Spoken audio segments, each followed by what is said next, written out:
আমি যখন অষ্টম শ্রেণীতে পড়ি তখন থেকে প্রায় সময় আমার ছোট ভাই আমার সাথে খারাপ আচরণ করার চেষ্টা করত। আমি তাকে অনেক বুঝাতাম, অনেক বারণ করতাম, কিন্তু সে আমার কোনো কথাই কিছুই বুঝত না। সে আমার সাথে উন্মাদ এবং পাগলের মতো আচরণ করত। একদিন আমাদের বাড়ির সবাই আমাকে আর আমার ছোট ভাইকে রেখে সবাই বেড়াতে গিয়েছিল। আমার স্কুলে পরীক্ষা ছিল, আমার ছোট ভাইয়েরও পরীক্ষা ছিল, যে কারণেই সে আর আমি যেতে পারি নাই। কিন্তু এই সুযোগে আমার ছোট ভাই আর এলাকার চেয়ারম্যান ঘরের দরজা বন্ধ করে আমার সাথে যা করল তা শুনলে বন্ধুরা তোমাদের মাথা ঠিক থাকবে না। বন্ধুরা, গল্পটি অনেক মজাদার হতে চলেছে। আশা করি পুরো গল্পটি শুনলে অনেক মজা পাবেন। আপনাদের কাছে আমার ছোট্ট অনুরোধ, আপনারা যারা এখনও আমার চ্যানেলটি সাবস্ক্রাইব করেননি, দয়া করে চ্যানেলটি সাবস্ক্রাইব করে এবং একটা লাইক করে সাপোর্ট করবেন। আমার নাম কুলসুম। আমি যখন ছোট তখন আমার বাবা মারা যায়। আমার মা অন্য জনকে বিয়ে। সেই ঘরেতে আমার ছোট একটি সৎ ভাই হয়। ছোট ভাই সব সময় আমার সাথে খারাপ আচরণ করার চেষ্টা করত। ব্যাপারটা আমার কাছে ভালো লাগতো না আর আমি কাউকে ভয়ে কিছু বলতেও পারতাম না। আমার ব্যাপারটা আমি আমার মাকে বললাম। মা উল্টে আমাকে গালিগালাজ করে। তারপর থেকে আমি ভয়ে কাউকে কিছু বলি না। অষ্টম শ্রেণীতে উঠার পর একদিন বাড়িতে কেউ ছিল না, সবাই দাওয়াত খেতে গিয়েছে। সেই সুযোগে ছোট ভাই কোথায় থেকে এসে আমার উপর পশুর মতো ঝাঁপিয়ে পড়ল। আমার চিৎকার দিয়েও কোনো লাভ হল না। এরপর থেকে ছোট ভাই প্রায় সময় আমার উপর ঝাঁপিয়ে পড়ত। যখন আমি ক্লাস 10-এ উঠলাম তখন আমি বুঝতে পারলাম আমি কনসিভ হয়ে গিয়েছি। যখন আমি কনসিভ হই তখন আমি ব্যাপারটা বুঝতে পারিনি। আমি ব্যাপারটা আরও পরিষ্কারভাবে বুঝতে পারি ক্লাস 9-এ শারীরিক শিক্ষা বই থেকে। আমার তখন মাথা ব্যথা, বমি ভাব ছিল, কিছু খেতে পারতাম না। আর ব্যাপারটা যখন মা বুঝতে পারে তখন মা আমাকে জিজ্ঞেস করে, কি হয়েছে তোর? আমি কিছুই বলি না। অবশেষে আমি ব্যাপার বলতে বাধ্য হয়েছি। আমার মুখ থেকে মা এরকম কথা শুনে অবাক হয়ে গেল আর আমাকে বকাবকি করতে শুরু করল। এর আগে আমি আমার ব্যাপারটা বলেছিলাম, কিন্তু ব্যাপারটা কোনোভাবে বিশ্বাস করে নাই। মা এই সব কথা শোনার পর মা আমার ভাইকেও এই ব্যাপারটা নিয়ে জিজ্ঞাসাবাদ করেন। সে উল্টা আমাকে অপমান করে বলে, এটা আমার না। আমি বললাম, এত বছর ধরে আমার সাথে সম্পর্ক করলেন, আমি সবাইকে বলে দিব। সে আমাকে হুমকি দিয়েছে, বলল খবর আছে। আমিও ভয় পেয়ে যাই। এসব কথা শোনার পরও মা আমাকে অনেক মারধর করে এবং ব্যাপারটা গোপন রাখে। মা বলে, কার বাচ্চা, কার থেকে পাপ আমার ছেলের উপর ছেড়ে দিয়েছিস, আরও অনেক ধরনের কথা। পরে মা গোপনে বাচ্চাটা নষ্ট করে ফেলে। তারপর থেকে আমাকে আর স্কুলে যেতে দেয় না। আমি স্কুলে যাওয়ার কথা বলে যেতে হবে না তোর স্কুলে। তারপর মা তড়িগড়ি করে আমার বিয়ের জন্য বাবাকে বলে। বাবা তো এমনিতেই আমাকে দেখতে পারে না, তাই কোনো রকম চাইছে আমাকে বিদায় করতে, কারণ আমি তো উটকো ঝামেলা। এর মধ্যে আমার ছোট ভাই কুয়েতে চলে যায়। আমি ওই সময় অনেকবার মরতে চেয়েছি কিন্তু পারেনি। অনেক মানসিক হতাশায় ভুগেছিলাম। এরপরে একটি ছেলে আমাদের পাশের গ্রামের। বাবা মা কোনো খোঁজ খবর না নিয়েই আমাকে বিয়ে দেয়। কি অদ্ভুত ব্যাপার! বিয়ের দিন আমার কপালে একটা নাক ফুলও জুটেনি। আমার বাবা বলেছে পাত্রপক্ষের কাছে আমি তার কোনো মেয়ে না, আমি তাদের বাসার কাজের মেয়ে। তাদের বাসায় আমি থাকি ছোটবেলা থেকেই। তারা আমাকে মেয়ের মতোই দেখে এবং এভাবেই তারা আমাকে মানুষ করেছে। আমার সৎ বাবার মুখে এই রকম কথা শুনে কষ্টে আমার বুকটা ফেটে যাওয়ার মতো অবস্থা হয়েছিল। যাই হোক, শ্বশুর বাড়িতে আসলাম। একদম ভাঙ্গা চূড়া ঘর, 2টা রুম মাত্র। ঘর দেখে মাথা ঘুরে গেল। আমার বর আমাকে বিয়ে করে এসে কোথায় গিয়েছে সেটাও আমি জানি না। আমার শ্বশুর শাশুড়ি কেউ নেই। আমার বর একা। তার বাবা মারা যাওয়ার সময় এই বাড়িটা তাকে দিয়ে গেছে। তার যে কজন আত্মীয় স্বজন আছে তাদের পরিচয়ও বর আমাকে দেয়নি। আমি বরের অপেক্ষা করতে রাতে আমি ঘুমিয়ে গেলাম। সেই রাতে আর সে আসলো না। সে এলো সকালবেলা আবার মাতাল হয়ে। সে কোনো কিছু বলা ছাড়াই মাতাল হয়ে পাগলের মতো আমার উপর ঝাঁপিয়ে পড়ল। আমি কাঁদতে লাগলাম। কি হলো আমার কপালে, সারা জীবনেও সুখ পেলাম না। পরের দিন ঘুম থেকে বাথরুম খুঁজতে লাগলাম। ঘরে আর কেউ ছিল না, তাই তাকেই ডাকলাম। সে আমার খুব খারাপ ভাষায় গালি দিয়ে বলল, ঘুমাতে দে। আমিও আর কিছু বলিনি। ঘরের আশেপাশে একটা টিউবওয়েলও ছিল না। অন্য জনের বাড়ি থেকে পানি আনতে হয়। আমি নতুন বউ, কোথায় যাব? কিছুই চিনি না। সেদিন আমার বর দিনের 1 বাজে ঘুম থেকে উঠল। ঘুম থেকে উঠে বলল, ভাত দাও। আমি ভাত দিলাম। তারপর তাকে বললাম, আচ্ছা বাথরুম কোথায়? সে আমাকে একটি জঙ্গলের ভিতরে নিয়ে গেল। একটি খোলামেলা বাথরুম। কি বলবা? বাড়িতে থেকে অনেক দূরে একটা জঙ্গলের মধ্যে। রাতের বেলাতেই আসাই যাবে না। আর বর্ষার সময় তো ভুলেও না। তারপর সে একটা বাড়ি দেখালো। ওখান থেকে পানি আনতে বলল আর মসজিদের পুকুর থেকে গোসল করতে বলল। আমাকে কেউ, আমার বাপের বাড়ি থেকে কেউ দেখতেও আসলা না। দিন যেতে লাগল আর তার অত্যাচার বাড়তে লাগল।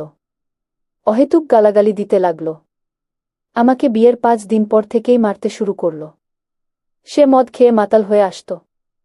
সে সময়টা কি জঘন্য সময় ছিল বন্ধুরা, তা আপনাদের বলে বুঝাতে পারব না। খুব লজ্জা লাগত অন্যের বাড়ি থেকে পানি আনতে যেতে। তারপর মসজিদের পুকুরে গোসল করতে হতো। আমি 2 দিনেও গোসল করতাম না লজ্জায়। আর এভাবে খোলামেলা পরিবেশে আমার গোসল করে তো অভ্যেস নেই। আর রাতের বেলায় বাথরুমে যেতাম না। বাথরুমে না যাওয়ার জন্য একদম কম খাওয়া দাওয়া করতাম। আর তার তো কোনো খবরেই থাকত না। সে ঠিকমতো কাজও করত না। একদিন হাটবাজার আনলেও 10 দিনেও আনত না। বিয়ের 1.5 মাস পর আমাদের বাড়ি যাই। গিয়ে মাকে জড়িয়ে ধরে কান্না করতে শুরু করি। আর মা আমাকে বলল, এত ঢং করতে হবে না। অনেক ঢং করেছ। বাড়িতে একদিন থাকার পর বাবা বলল, কি রে, যাবি না? এখানে কি, শ্বশুর বাড়ি যা। তাদেরকে সব কিছু খুলে বলার পর তারা কোনো কিছু বিশ্বাস করছিল না। আরও আমাকে বিভিন্নভাবে উল্টাপাল্টা এবং গালিগালাজ করতে লাগল। তারপর আমাকে হঠাৎ বলে উঠল, বিয়ে দিয়েছি এটাই অনেক। তারপর মাকে বললাম, ওমা ওমা, আমি তো তোমার মেয়ে। কেন আমার সাথে এমন করলে তুমি? মা বলল, পেট বাজানোর সময় মনে ছিল না। আমি এটা বলতে পারবো না যে এটা ঘরের মানুষ না বাহিরের মানুষ এ কাজ করেছে। এর পরেও সব মেনে নিলাম। আর নিজে নিজের সাথে যুদ্ধ শুরু করলাম। তারপর শ্বশুর বাড়িতে চলে আসলাম। মনোবল শক্ত করলাম। এখানেই আমাকে থাকতে হবে। কিন্তু বর প্রতি রাতে মদ খেয়ে মাতাল হয়ে আসত। বিয়ের প্রায় 2 মাস পর চালের কথা বললাম। ঘরে চাল ডাল কিছুই ছিল না। চালের কথা বলার সাথে মারধর করত। কাজ করে গিয়ে খাগা। আমি বিয়ের 2 মাস পর থেকেই মানুষের বাড়িতে কাজ করতাম। তারা যা দিত চাল ডাল তাই খেতাম। আমার মা আমার একটি বারের জন্য খোঁজ খবর নেয়নি। মানুষের ধান যারা, ঘর ধোয়ামুছা এবং দাসির কাজ করতাম। আর এতে তারা যা দিত তাই খেতাম। কারণ আমার বর ঘরে হাট বাজার আনত না। আর সে কোনো কাজও করত না। বিয়ের দিন আমার বাপের বাড়ি থেকে 1 জোড়া কানের ফুল আর গলার চেইন দেয়। একদিন বিকেল বেলায় এসে বলে, তোমার চেইনটা দাও তো। সাধারণত সে বিকাল বেলা বাড়ি থেকে কখনো আসে না। আমি সরল বিশ্বাসে তাকে চেইনটা দিয়ে দিলাম। কারণ সে তো আমার বর। আর এই দুনিয়াতে সে ছাড়া আমার তো আর কেউ নাই। তাকে বিশ্বাস করার ছাড়াও তো কোনো উপায় নাই। সে যখন মাতাল হয়ে বাড়ি ফিরল, আমি তাকে কিছু বললাম না। পরের দিন সকালে চেইনের কথা জিজ্ঞাসা করতেই আমাকে বলে, তোর বাপের বাড়ি থেকে আমাকে 1000 টাকা ছাড়া আর কি দিয়েছে। আমিও মার খেয়ে পড়ে পড়ে রইলাম। কি বলবো, কিছু বলার শক্তি এবং সাহস কোনাটাই ছিল না আমার। আর প্রায় সময়ই সে আমাকে যৌতুকের টাকার জন্য অত্যাচার করত। না পারতাম বাঁচতে, না পারতাম মরতে। মানুষের বাড়িতে সারাদিন কাজ করার পরও ঘরে এসে কাজ করতে হতো।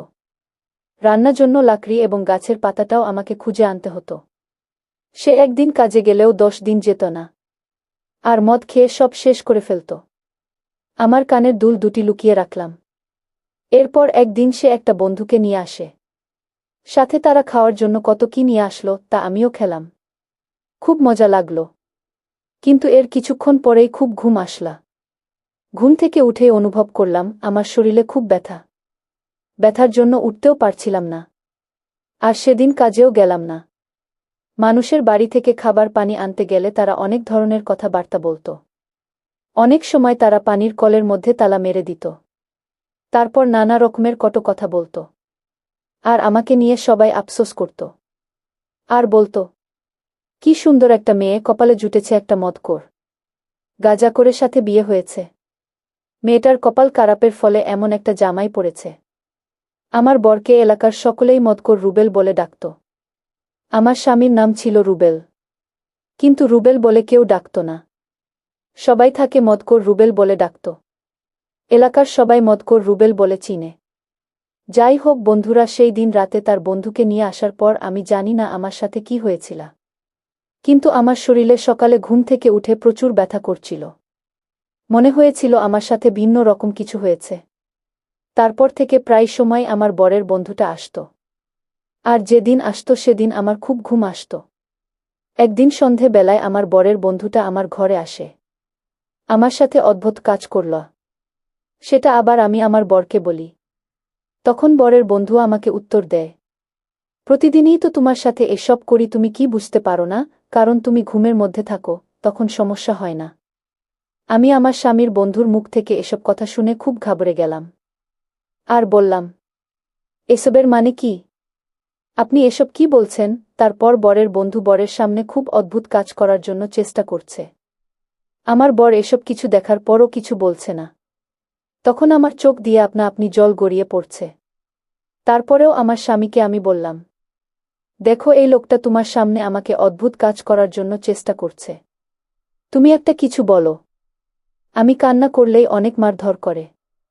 আর বলে সে এমনি এমনি আমাকে সে অদ্ভুত কাজ করে না, তার জন্য নাকি আমাকে টাকা দেয়। এরপর থেকে বন্ধুটা প্রায় সময় আসত। আমি কোনো রকম প্রতিবাদ করলে আমার স্বামী আমার কোনো কথা শুনে না, অথচ উল্টো আমাকে আরও মারধর করতে শুরু করল। তারপর হঠাৎ আমার স্বামীর বন্ধুর মুখে কথাগুলো বেরিয়ে আসলা।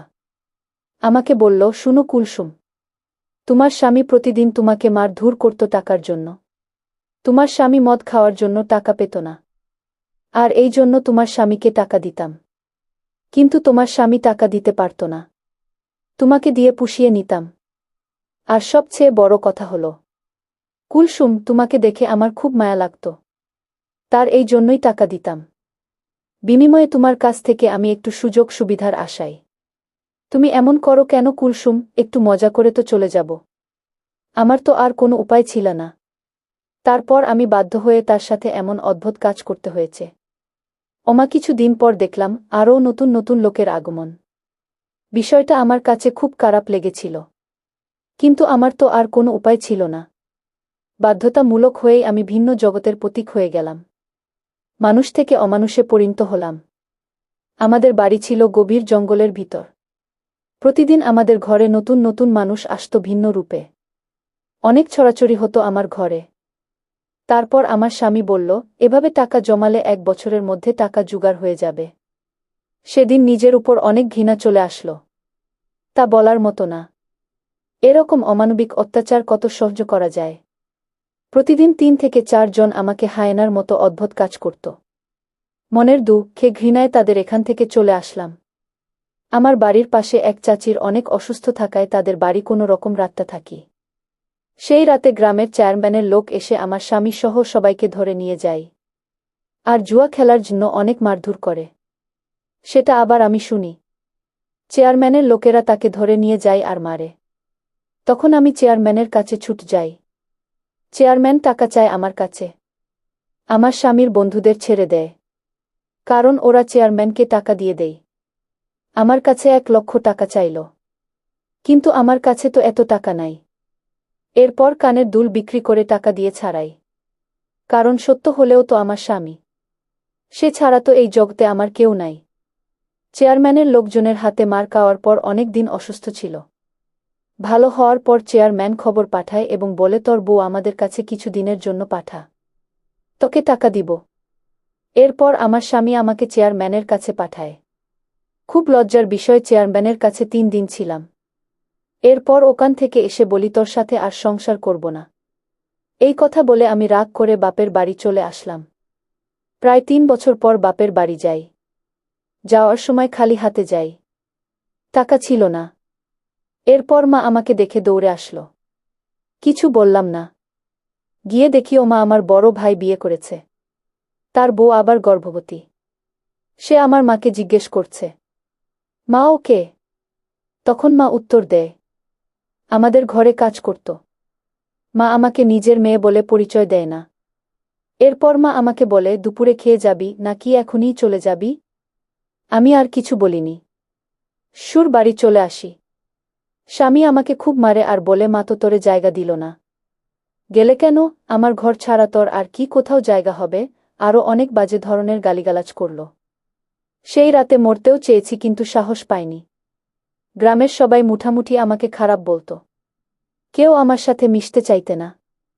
আর এদিকে আমার স্বামী বাড়ি বন্ধক দিয়ে চৌধুরী বাড়ির কাছ থেকে টাকা নিয়ে এসেছিল। চৌধুরীর বাড়ির লোকেরা আমাকে অনেক গালিগালাজ করে আর বলে গেল খুব তাড়াতাড়ি টাকা দিয়ে দিতে, নইলে আমাদের বাড়ি দখলে নিবে। স্বামী আসলো। আমি জিজ্ঞাসা করলাম, চৌধুরীদের টাকা দিলেন না? স্বামী বলল, জুয়া খেলা খেলে টাকা শেষ করে ফেলেছি। টাকা নেই। কোথায় থেকে টাকা দিব? সমস্যা নাই, আজকে 10-12 জন আসবে। 10 করে দিলে 1 লাখের মতো হবে। তুই শুধু 3 দিন একটু কষ্ট করবি, তাদেরকে একটু ভালো করে খুশি করবি। বিশ্বাস করেন বন্ধুরা, সেই রাতে অদ্ভুত কাজের জন্য অমানবিক শিকার হয়েছি। আমি অসুস্থ হয়ে পড়ি। আমার অসুস্থতা দেখেও আমার স্বামী নামের অমানুষটা 3 দিন পর আরও 4 জন নিয়ে আসল। তারা কোনো কিছুই মানল না। অনেক কেঁদেছি, চিৎকার করেছি, তার মধ্যে কেঁদেছি বলে অনেক মারও খেতে হলো। আমার স্বামী মদ খেয়ে মাতাল, সে কি বুঝবে? তারপর আর জানি না, শুধু জানি আমি নিজেকে হাসপাতালে পেলাম। হাসপাতালে এক নার্স বলল আমাকে নাকি রাত 3টা বাজে হাসপাতালে নিয়ে এসেছে। অজ্ঞান অবস্থায় আমার স্বামী আসলো, তখনও আমি কথা বলতে পারছিলাম না। সে আমাকে বলল, নাটক করছি, আমার সব টাকা শেষ করে দিচ্ছিস। আমার স্বামীর কথা শুনে আমি কেঁদে দিলাম আর বললাম, তোর বিচার আল্লাহই করবে। একদিন তুই আমার জন্য পাগলের মতো রাস্তায় রাস্তায় ঘুরবি। সন্ধ্যার দিকে অবস্থা আরও খারাপ হয়ে গেল। তারপর আমার স্বামী এবং বন্ধু মিলে আমাকে খুব তাড়াতাড়ি করে ঢাকা হাসপাতালে পাঠায়। ঢাকা হাসপাতালে ভর্তি করে। ঢাকা মেডিকেলে ভর্তি হওয়ার খবরটা আমার মা পেল। আমার মা এসে এক নজর দেখে চলে গেল। আমার অবস্থা আস্তে আস্তে উন্নতির দিকে। আর এই আমার স্বামী এবং স্বামীর বন্ধুরা ভেবেছিল আমি মারা যাব ভেবে, আর কোনোদিন আমার স্বামী এবং স্বামীর বন্ধুরা আমার সাথে দেখা করিনি। শেষ পর্যন্ত স্বামী এবং স্বামীর বন্ধুরা সবাই পালিয়েছিল। আর এইদিকে আমার মা যে একবার দেখে চলে গিয়েছিল আর কোনো খোঁজ খবর নেয়নি। এভাবে ঢাকা হাসপাতালে 20 দিন থাকার পর আমি আস্তে আস্তে সুস্থ হতে শুরু করলাম। আল্লাহর রহমতে আমি আস্তে আস্তে পরিপূর্ণ সুস্থ হয়ে উঠলাম। সুস্থ হয়ে নিজের পায়ে দাঁড়াতে চেষ্টা করলাম। নতুন করে জীবনটা সাজাতে চেষ্টা করলাম। সম্পূর্ণরূপে ভুলে গেলাম আমার অতীত। কিন্তু ভাগ্যের কি নির্মম পরিহাস! আমার এরকম দুঃখটনার দিক 2 বছর পর আমার ভাগ্য পরিবর্তন হয়ে যায়। ঠিক এমন সময় আমি একটি সংবাদ শুনলাম, যা শোনার পর আমি আনন্দে নাচতে শুরু করলাম। কারণ আমার স্বামী এরকম দুঃখটনায় রাস্তায় পড়ে আছে। তার প্রতি আমার মনে ভিতর এক ঘৃণার জন্ম নিয়েছিল। আমি তার লাশটা পর্যন্ত দেখতে যাই নাই। একলা জীবন নিয়ে বেঁচে আছি। বন্ধুরা, আপনাদের দোয়া এবং ভালোবাসায় আমি অনেক সুখে আছি। এরকম পাষাণ স্বামী থাকার চাইতে না থাকাই ভালো। আমি আমার সমস্ত বোনদের বলছি, তোমরা যদি বৈবাহিক জীবনে সফলতা অর্জন করতে না পারা, তাহলে সেটা ভুলে গিয়ে অন্য রাস্তা বেছে নেওয়া উচিত। এমন একটা রাস্তা বেছে নেওয়া উচিত যেখানে তোমরা সফলতা পাবে। গল্পটি শুনে কেমন লেগেছে বন্ধুরা কমেন্ট করে জানাবেন। যদি গল্পটি শুনে ভালো লাগে তাহলে এরকম ভিডিও পেতে হলে চ্যানেলটি সাবস্ক্রাইব করে পাশে থাকুন। ধন্যবাদ।